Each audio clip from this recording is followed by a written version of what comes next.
tan cortito. Y ojalá que un solo canto sea de verdad un gran himno que nos una a todos los paraguayos en el gran compromiso que necesita nuestro país de nosotros como ciudadanos.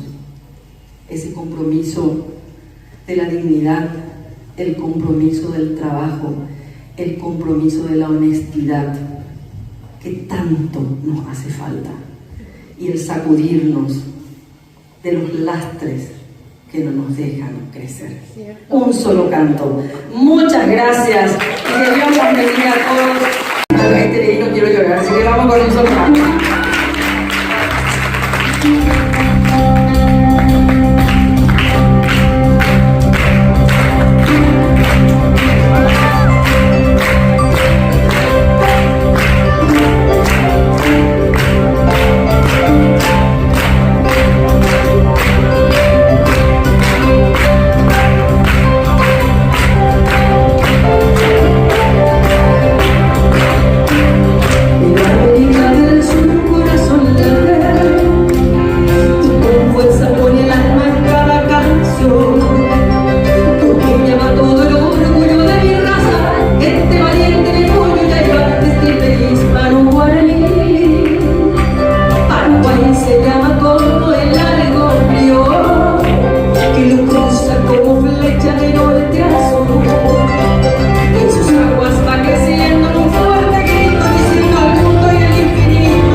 Así nos sentimos mega stars acá en el escenario.